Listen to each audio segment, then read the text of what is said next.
Hello everyone, welcome to आंचल की पाठशाला। कैसे हो आप सभी? उम्मीद करते हैं आप सब बेहतर होंगे। आज हम डिस्कस करने वाले हैं एनसीईआरटी ज्योग्राफी क्लास 8th की।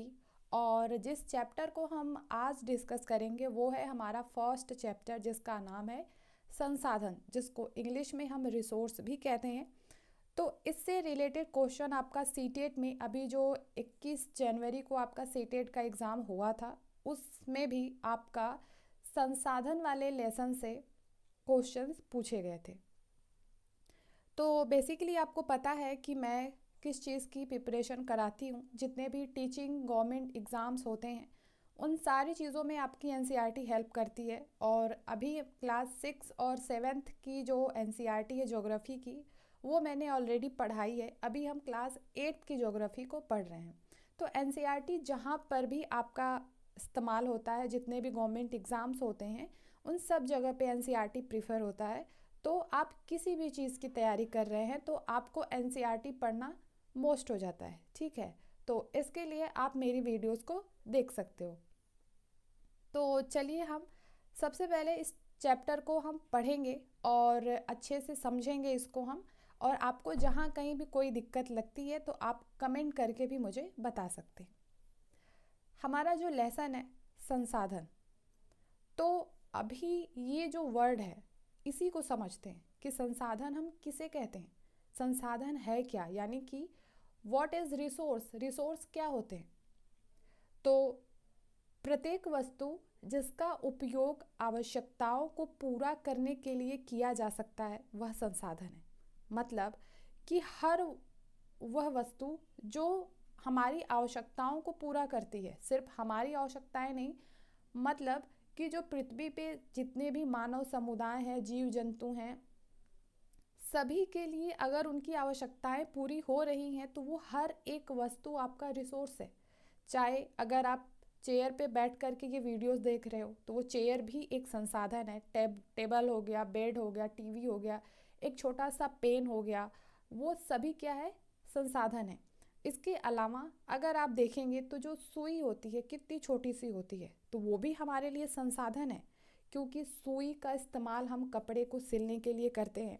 अब जहाँ पे सुई का इस्तेमाल हो रहा है वहाँ पे आप तलवार तो इस्तेमाल नहीं कर सकते, या फिर जहाँ पे तलवार का यूज़ करना है वहाँ आप सुई इस्तेमाल नहीं कर सकते।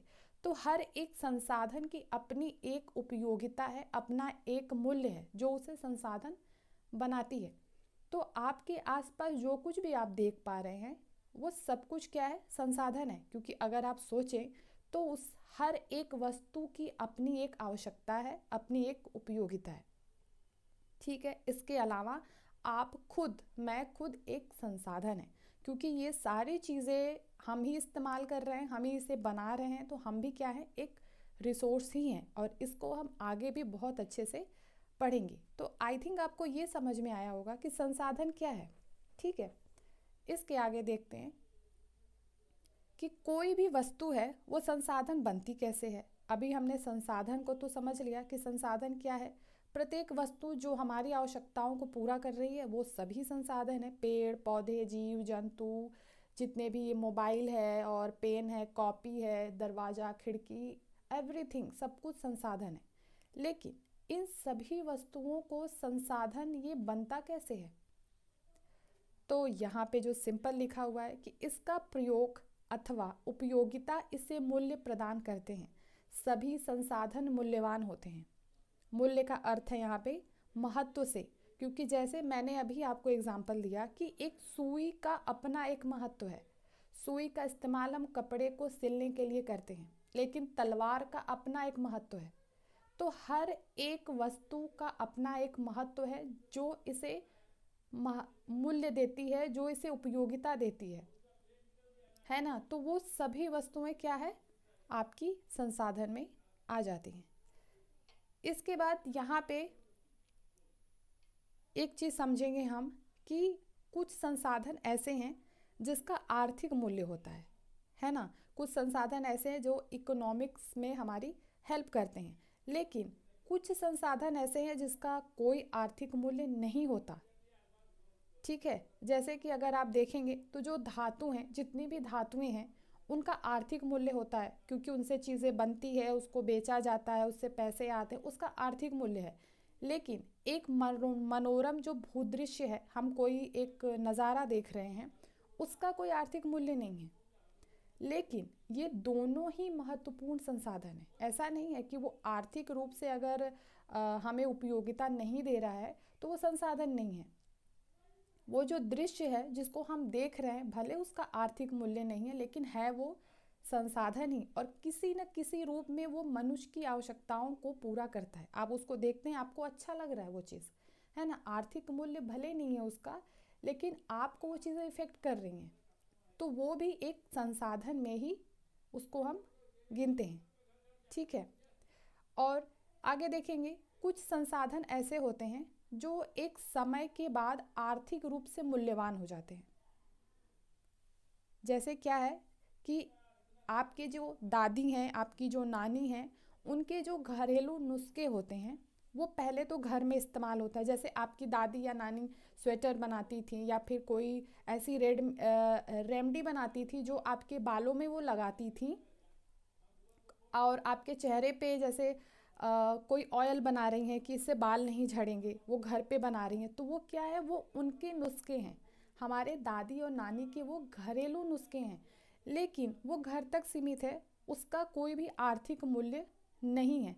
लेकिन एक टाइम के बाद क्या होगा कि अगर वो अपने उसी प्रोडक्ट को, जो वो ऑयल बना रही हैं घर पे, उसी चीज़ को अगर वो मार्केट में बेचना चाहेंगी, तो अब क्या होगा, धीरे धीरे उसका आर्थिक मूल्य होने लगेगा, है ना। तो समय के साथ क्या हुआ कि वो जो जिसका कोई आर्थिक मूल्य नहीं था उन घरेलू नुस्खों का, अभी उसका आर्थिक मूल्य होने लगा, क्योंकि अभी वो मेडिकल फॉर्म के द्वारा बेचे जा रहे हैं। इसके लिए एक वर्ड यूज़ करते हैं, पेटेंट। ये क्या होता है, पेटेंट का मतलब क्या है, इसका तात्पर्य है कि किसी विचार अथवा किसी आविष्कार पर एकमात्र अधिकार से, मतलब कि आप, अगर आपकी दादी ने वो नुस्खे बनाए हैं तो वो उनके खुद के हैं, वो उनके खुद के विचार से बने हैं, उसका आविष्कार उन्होंने खुद किया है, तो उस चीज़ पे उनका एकमात्र अधिकार है। इसी को हम पेटेंट कहते हैं, क्योंकि अभी वो मार्केट में जो जाएगा तो वो उन्हीं के बनाए हुए नुस्खे जो हैं वो बेचे जाएंगे ना। ऐसा नहीं है कि मार्केट वाले अब कुछ और बनाने लगें। अगर वो अपनी चीज़ें बेचेंगी तो उसका आविष्कार तो उन्होंने खुद किया हुआ है। ओके। जैसे अगर आप देखेंगे, आए दिन यूट्यूब पे अगर आप देख रहे होंगे तो बहुत सारे ऐसे चैनल हैं जो आपको बताते हैं कि एलोवेरा में ये मिला लो, ये मिला लो, चेहरे पे लगा लो, चेहरा ग्लो करेगा। ये क्या है, उन्होंने, ऐसा नहीं है वो डॉक्टर से पूछ के वो रेमडी बना रहे हैं।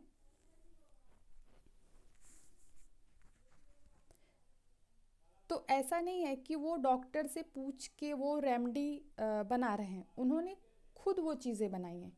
अगर इसी चीज़ को वो अच्छा नॉलेज लेके अगर इसको मार्केट में वो उतारना चाहेंगे, तो अब इसका क्या हो जाएगा, आर्थिक मूल्य बन जाएगा, वो उनका खुद का आविष्कार होता है। ठीक है। इसके बाद हम देखेंगे आगे,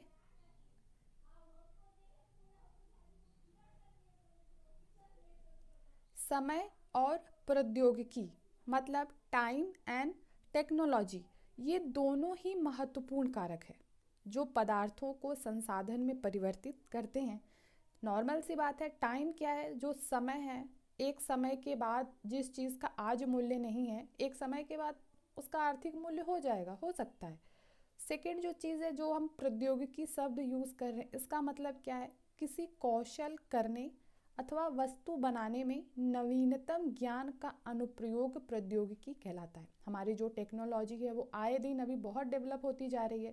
पहले की तुलना में अभी का आप देख लीजिए कितना ज़्यादा डेवलपमेंट हुआ है। आने वाले टाइम पे भी टेक्नोलॉजी काफ़ी इम्प्रूव करेगी। तो जो टाइम और टेक्नोलॉजी है, ये दोनों ही एक इम्पॉर्टेंट फैक्टर होते हैं जो किसी भी पदार्थ को संसाधन में परिवर्तित कर सकते हैं।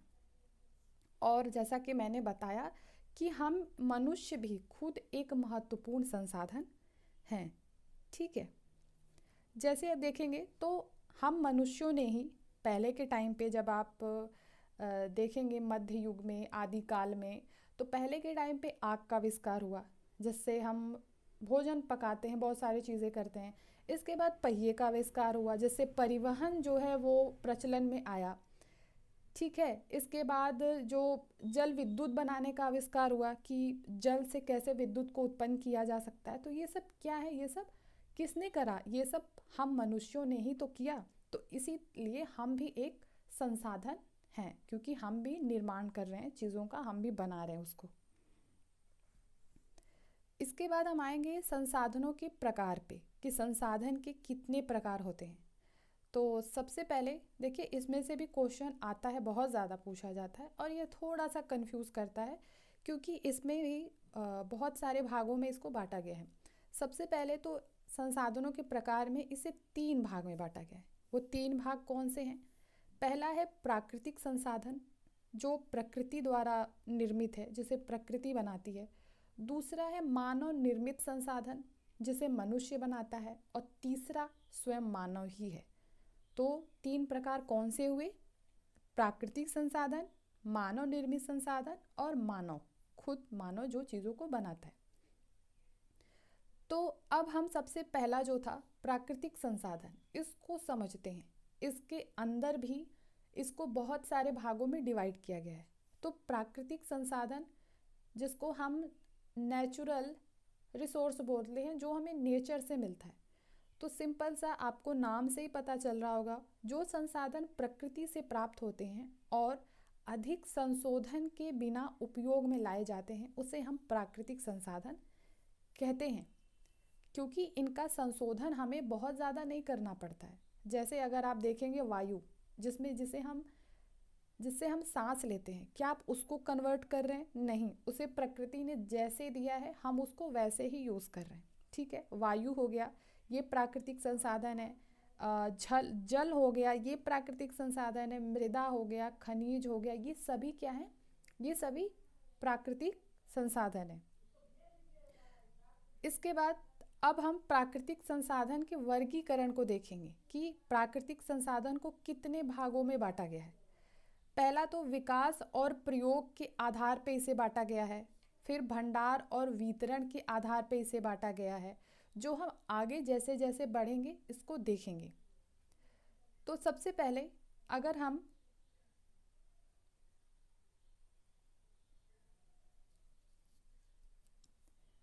तो प्राकृतिक संसाधन में विकास और उपयोग के आधार पर संसाधन को 2 भागों में बांटा गया है। कौन कौन से?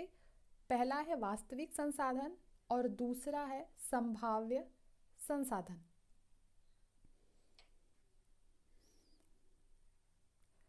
अब हम देखेंगे प्राकृतिक संसाधनों के वर्गीकरण को। तो जो प्राकृतिक संसाधन है उसको भी कई भागों में बांटा गया है।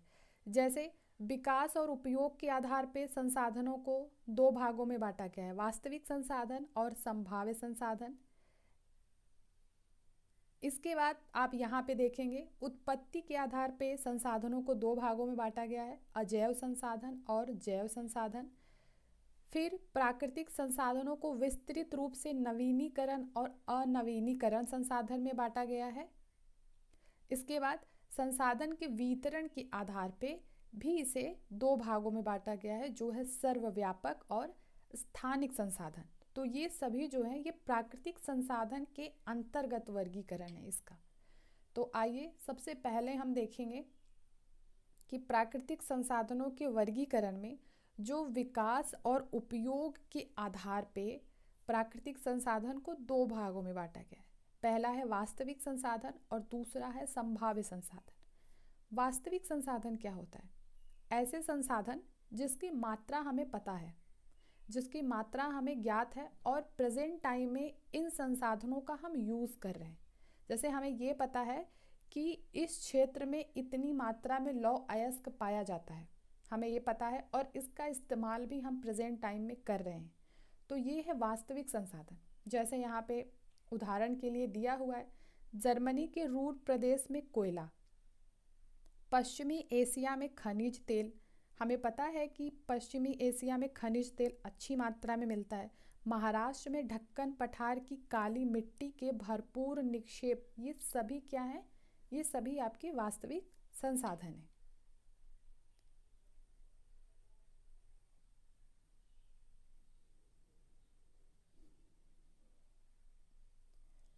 इसके बाद है आपका संभाव्य संसाधन। ये कौन से संसाधन होते हैं? संभाव्य संसाधन ये कौन से संसाधन हैं? ये वे संसाधन होते हैं जिनकी संपूर्ण मात्रा ज्ञात नहीं हो सकती है और इसका प्रयोग भी प्रेजेंट टाइम में नहीं किया जा रहा है। मतलब वास्तविक संसाधन तो वो था जिसकी मात्रा हमें पता थी और प्रेजेंट टाइम में हम उसका इस्तेमाल कर रहे हैं। संभाव्य संसाधन क्या है? जिसकी संपूर्ण मात्रा हमें नहीं पता कि इसकी मात्रा कितनी है और प्रेजेंट टाइम में इसका यूज़ अभी नहीं हो रहा है। इन फ्यूचर इसका इस्तेमाल किया जा सकता है लेकिन अभी इसका इस्तेमाल नहीं होता है। ये हैं आपके संभाव्य संसाधन। अब इसके उदाहरण में अगर हम देखें तो लद्दाख में पाया गया यूरेनियम, लद्दाख में यूरेनियम पाया गया है लेकिन हमें नहीं पता कि ये कितनी मात्रा में है और इसका इस्तेमाल अभी नहीं हो रहा है। लेकिन जैसे हमारी टेक्नोलॉजी है तो एक टाइम के बाद ऐसा हो सकता है कि जो लद्दाख में यूरेनियम पाया गया है उसका इस्तेमाल होने लगे। तब क्या होगा? जो संभाव्य संसाधन है, अभी लद्दाख का जो यूरेनियम है वो अभी संभाव्य संसाधन है क्योंकि उसका इस्तेमाल अभी नहीं हो रहा। लेकिन जब उसका इस्तेमाल होने लगेगा इन फ्यूचर तो यही संभाव्य संसाधन आपका वास्तविक संसाधन में कन्वर्ट हो जाएगा क्योंकि हमें इसकी मात्रा भी पता चली जाएगी और इसका इस्तेमाल भी हम करने लगेंगे।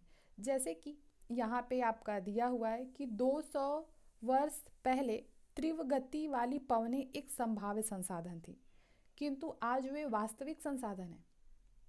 जो पवनें हैं, जो इतनी तेज़ गति से पवन चल रही है, ठीक है, तो उसका इस्तेमाल करना हम नहीं जानते थे, उसकी मात्रा नहीं पता थी कि कितनी मात्रा में वो चाहिए किस चीज़ के लिए और उसका इस्तेमाल भी हम तब नहीं कर रहे थे, तो वो संभाव्य संसाधन था। लेकिन अभी क्या है कि पवन चक्कियाँ बन गई हैं, आपको पता है, इस इमेज में भी आप देखेंगे। तो अब जितनी तेज़ हवा चलती है उतना तेज़ ही ये, आप यहाँ पे देखेंगे एक पंखे की तरह यहाँ पे एक पैटर्न दिया हुआ है, उतनी ही तेज़ ये घूमता है और जितनी तेज़ ये घूमता है इससे ऊर्जा उत्पन्न होती है जो कि विद्युत बनाने में यूज़ किया जाता है ना।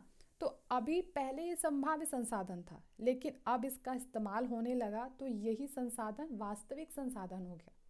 इसी तरह लद्दाख में जो यूरेनियम है वो अभी संभाव्य संसाधन है लेकिन इन फ्यूचर वो वास्तविक संसाधन में कन्वर्ट हो जाएगा। जैसे यहाँ पे दिया है, नीदरलैंड के पवन फार्मों में पवन चक्की के प्रयोग से ऊर्जा उत्पन्न होती है। इसके अलावा अगर आप भारत में देखें तो तमिलनाडु के नगर कोइल और गुजरात के तट पर ऐसे पवन चक्कियाँ आपको देखने को मिलेंगी। ठीक है, इसके बाद हम आगे देखेंगे। अब उत्पत्ति के आधार पे संसाधन को कितने भागों में बांटा गया है? उत्पत्ति के आधार पे संसाधनों को 2 भागों में बांटा गया है, अजैव संसाधन और जैव संसाधन। जैसा कि नाम से अगर आपको समझ में आ रहा होगा तो अजैव क्या है? जो निर्जीव है, वैसी वस्तुएं, वैसे संसाधन जो निर्जीव है वो आपके अजैव संसाधन है। निर्जीव कौन कौन से हैं? जैसे मृदा है, चट्टान है, खनिज तेल है, ये सभी अजैव संसाधन है। जबकि जैव संसाधन क्या है? जिसमें जीवन है, जो जीवित है, जो सजीव है, वो सभी संसाधन जैविक संसाधन में आते हैं। जैसे आपके पौधे और जंतु, ये सभी क्या है? जैव संसाधन है क्योंकि इसमें जीवन है। सिंपल। हमने अभी पढ़ा विकास और उपयोग के आधार पे संसाधन को 2 भागों में बांटा गया, वास्तविक और संभाव्य संसाधन, जिसके बारे में हमने पढ़ा। इसके बाद हमने उत्पत्ति के आधार पे संसाधनों का वर्गीकरण किया, अजैव और जैव, और इसको पढ़ा। इसके बाद हम आगे पढ़ेंगे प्राकृतिक संसाधनों को विस्तृत रूप से नवीनीकरण और अनवीकरणीय।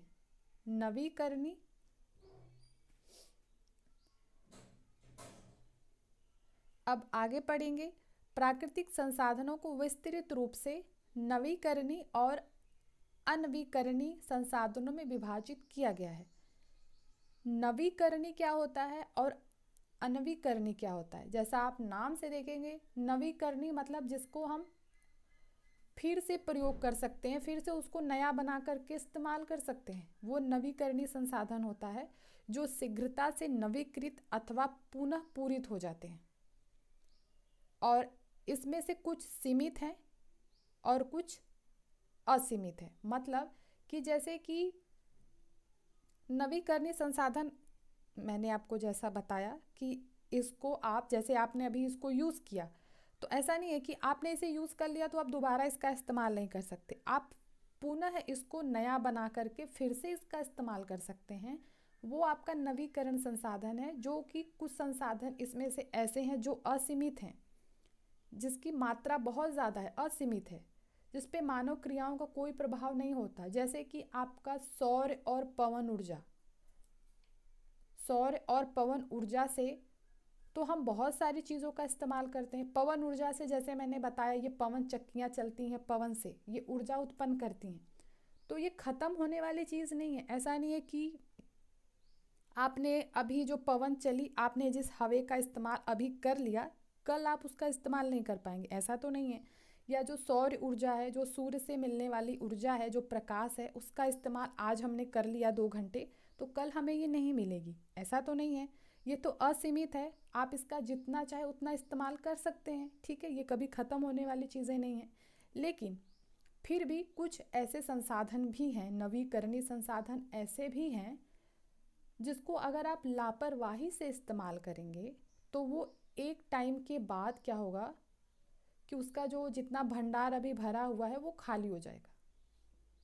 जिसमें आपका है जल, मृदा और वन, ये तीनों ही नवीकरणीय संसाधन हैं। क्योंकि जो वन है, आप पेड़ पौधों को काटते हैं तो पेड़ पौधे लगाते भी हैं, इसका नवीनीकरण भी होता है। लेकिन अभी क्या है कि अगर इसका इस्तेमाल आप लापरवाही से करेंगे, आप पेड़ों को काटे जा रहे हैं, पेड़ पौधे लगा नहीं रहे हैं, मृदा को आप बुरी तरीके से प्रभावित कर रहे हैं, अच्छे के बारे में सोच ही नहीं रहे हैं, जल का इस्तेमाल आप इतना ज़्यादा कर रहे हैं कि उसके आने का स्रोत तो आपको नहीं पता कि वो आएगा कहाँ से, लेकिन उसका इस्तेमाल आप भरपूर कर रहे हैं। जबकि हमें ये चीज़ पता है कि हम जिस जल का इस्तेमाल करते हैं,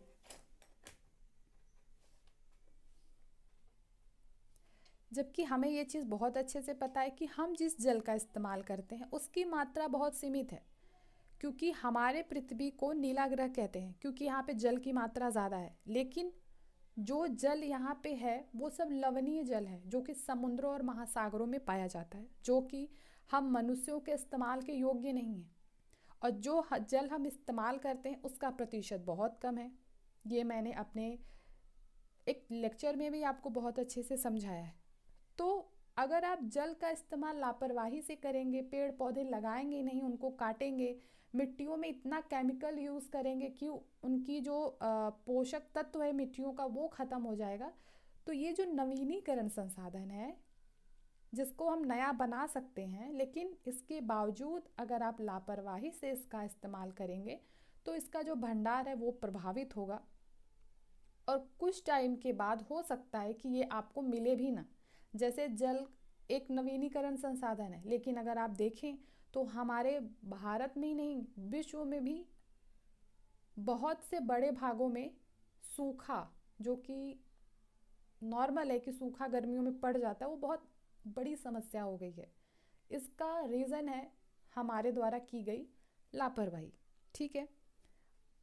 तो अभी हमने नवीनीकरण संसाधन देखा। अब अनवीकरणीय संसाधन क्या होता है? ये वे संसाधन है जिसका भंडार सीमित है। सिंपल सी बात है कि इसका भंडार बहुत कम है।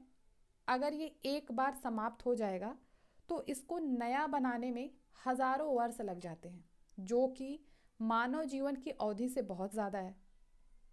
आप हजारों वर्ष तो जिएंगे नहीं, लेकिन इनको बनने में हजारों वर्ष लग जाते हैं। जैसे कि जो कोयला है, पेट्रोलियम और जो प्राकृतिक गैस है, इनके बनने का जो प्रोसेस है वो आपका 1 साल या 2 साल नहीं होता है, हजारों साल में कोयला और पेट्रोलियम प्राकृतिक गैस बनते हैं, ठीक है। तो इसीलिए इनका उपयोग सावधानी से करना चाहिए, जहाँ पे जितनी ज़रूरत है उतना ही। और विकल्प के तौर पे अभी बहुत सारे विकल्प खोजे गए हैं। ऐसा नहीं है कि सिर्फ जैसे सौर ऊर्जा, पवन ऊर्जा, वो सब इन्हीं के विकल्प के तौर पे ही इनका आविष्कार किया गया है, क्योंकि इनकी मात्रा इतनी ज़्यादा नहीं है कि जब तक यहाँ पे इंसान रह रहे हैं ये तब तक चलेगा। क्योंकि जिस हिसाब से इसका इस्तेमाल हो रहा है, एक टाइम के बाद ये चीज़ें ख़त्म हो जाएंगी, ठीक है। इसके बाद हम देखेंगे संसाधनों के वितरण के आधार पे कितने प्रकार के प्राकृतिक संसाधन होते हैं। तो वितरण के आधार पे भी ये दो प्रकार के हैं, सर्वव्यापक संसाधन और स्थानिक संसाधन। सर्वव्यापक जो सभी जगह पाए जाते हैं, जैसे वायु है जो सब जगह है, और जो स्थानिक संसाधन है ये पर्टिकुलर किसी एक प्लेस पे पाया जाता है, कुछ निश्चित स्थान पे, मतलब जहाँ पे उसको उस तरीके का क्लाइमेट, उस तरीके का इन्वायरमेंट मिलेगा, वहीं पे वो चीज़ें डेवलप होती हैं। जैसे तांबा और लौह अयस्क, तो तांबा और लौह अयस्क ऐसा नहीं है कि वो हर क्षेत्र में पाया जा रहा है। झारखंड है, उड़ीसा है, ऐसे क्षेत्रों में जहाँ पे इनके उत्पन्न होने की पर्याप्त अनुकूल दशाएं हैं, वहीं पे ये चीज़ें डेवलप हो रही हैं। जैसे महाराष्ट्र में काली मिट्टी है जहाँ पे कपास अच्छा पाया जा रहा है, तो ऐसा नहीं है कि काली मिट्टी सब जगह आपको मिलेगी, अच्छी मात्रा में वहीं पे मिलेगी जहाँ पे उस तरीके का इन्वायरमेंट बना हुआ है। जैसे कि प्राकृतिक संसाधनों का जो वितरण है कि अलग अलग जगह पे अलग अलग तरीके के रिसोर्सेज पाए जाते हैं, उसका रीज़न होता है कि वहाँ के भूभाग, वहाँ की जलवायु, वहाँ की ऊंचाई जैसे भौतिक कारक उसको इफ़ेक्ट करते हैं और उसी पे वो निर्भर होते हैं। और इसी वजह से हमारी पृथ्वी पे इन कारकों में विभिन्नता होने के कारण संसाधनों का वितरण असमान रूप से आपको देखने को मिलेगा। आई थिंक आपको ये बहुत अच्छे से समझ में आया होगा। इसको आप नोट्स भी बना सकते हैं, ठीक है, ताकि आपको रिवीजन करने में आसानी होगी। हमने अभी बहुत अच्छे से प्राकृतिक संसाधन को समझा। अब यहाँ पे हम मानव निर्मित संसाधन को समझेंगे कि मानव निर्मित संसाधन क्या है। जैसा कि आपको नाम से ही समझ में आओगा, मानव निर्मित मतलब जिसको मनुष्यों ने निर्मित किया है, जिसको मनुष्यों ने निर्माण किया है। कभी कभी प्राकृतिक पदार्थ तब संसाधन बन जाते हैं जब उनका मूल रूप बदल दिया जाता है। जैसे लौह अयस्क उस समय तक संसाधन नहीं था जब तक लोगों ने उससे लोहा बनाना नहीं सीखा था। जैसे कि बहुत सारे प्राकृतिक संसाधन हमारे पृथ्वी पे हैं, हमें पता है बहुत सारे बहुमूल्य संसाधन हमारे पृथ्वी पे हैं, लेकिन वो संसाधन तब तक संसाधन नहीं बन पाते हैं जब तक उसका इस्तेमाल हम नहीं करते हैं। जैसे कि आपका लौह अयस्क है, ठीक है, वो हमारे पृथ्वी पे प्राकृतिक संसाधन के रूप में उपलब्ध है, लेकिन उस लौह अयस्क संसाधन का आपके जीवन में क्या यूज़ है? आप क्या करेंगे? उसको खाएंगे तो है नहीं, ना ही उसको पहनेंगे, ना ही उससे कोई चीज़ बना पाएंगे जब आपको पता ही नहीं होगा कि लौह अयस्क का इस्तेमाल करना कहाँ पे है। तब तक आप वो आपके लिए संसाधन नहीं है। लेकिन उसी लौह अयस्क को जब मनुष्यों ने निर्मित करके लोहा बना दिया, लोहा बनाना सीख लिया, तो अब उस लौह अयस्क का महत्व हो गया, क्योंकि अब उससे लोहा बन रहा है। और लोहे का इस्तेमाल आपको पता ही है कहाँ कहाँ पे होता है, बहुत सारी जगहों पे होता है, पुल बनाने के लिए, सड़क बनाने के लिए, मशीन में और वाहन में, ये सब में इसका इस्तेमाल किया जाता है। तो वही लौह अयस्क उस समय संसाधन नहीं था, लेकिन अब जब उससे लोहा बनाया, इंसानों ने निर्मित किया, नया निर्माण किया, तो लौह अयस्क का अब डिमांड हो गया है ना। इसी को हम कहते हैं मानव निर्मित संसाधन। तो हमारी जो टेक्नोलॉजी है ये भी एक मानव निर्मित संसाधन है, प्रौद्योगिकी, क्योंकि टेक्नोलॉजी बनाता कौन है? इंसान ही तो बनाता है, इंसानों ने ही तो निर्मित किया है उसको, वो तो प्रकृति ने हमें नहीं दिया है। इसीलिए हम जैसे लोग प्राकृतिक संसाधनों का उपयोग करके मानव निर्मित संसाधन बनाते हैं। सिंपल।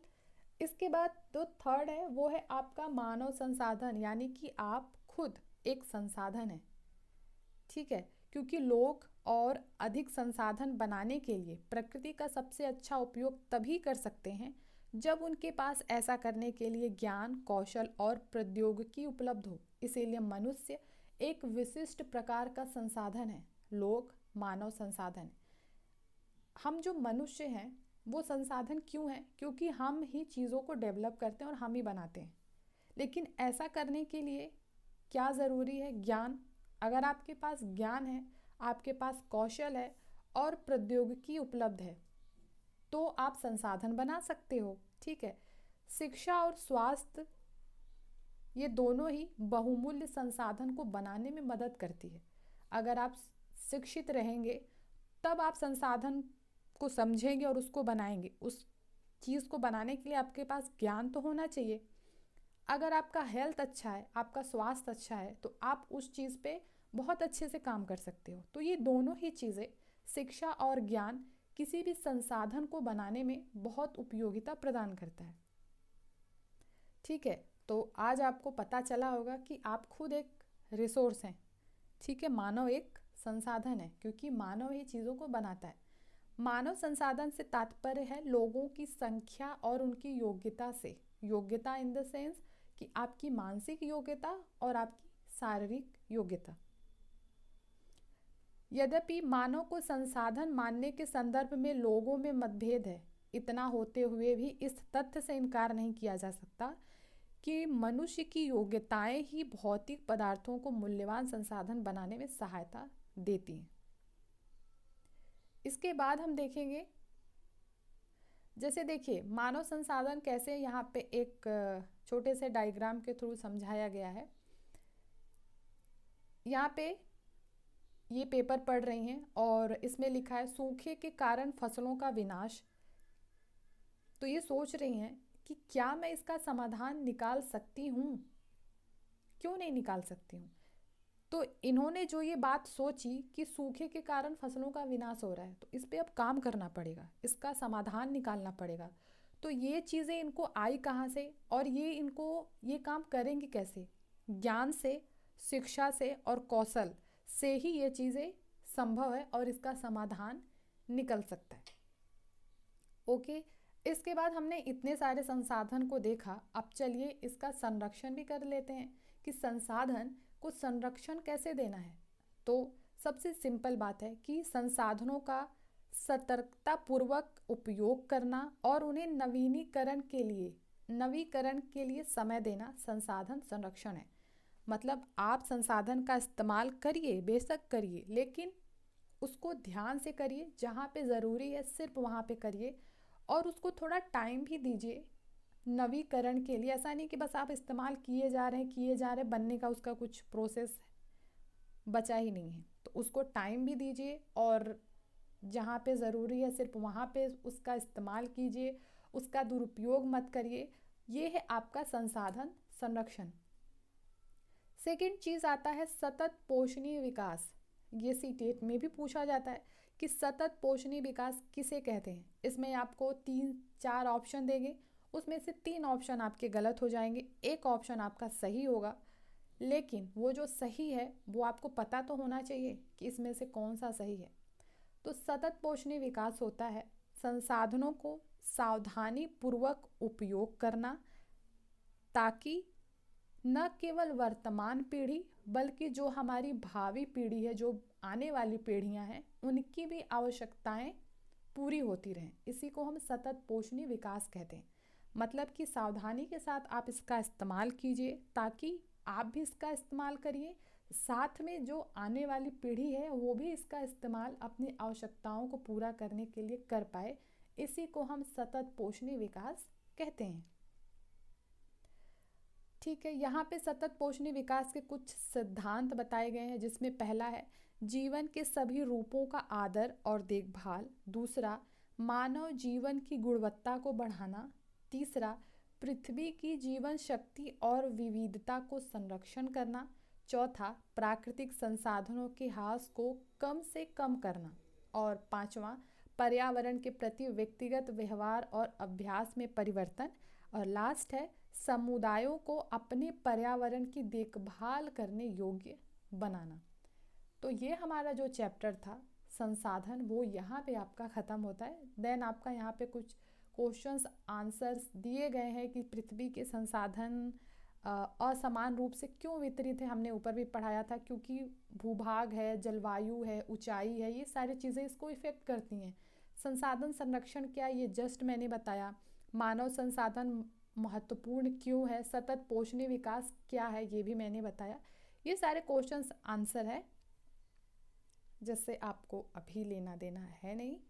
आप आई थिंक आपको ये अच्छे से समझ में आया होगा। बाकी आपको किसी भी तरीके की दिक्कत है तो आप मुझे कमेंट बॉक्स में लिख सकते हैं। ओके, और चलिए मिलते हैं हम नेक्स्ट वीडियो में। तब तक के लिए आप अपना ख्याल रखें, पढ़ते रहें, पढ़ाते रहें और खुश रहें। अगर वीडियोस अच्छा लगता है तो लाइक शेयर सब्सक्राइब उसको ज़रूर करें। चलिए, बाय बाय।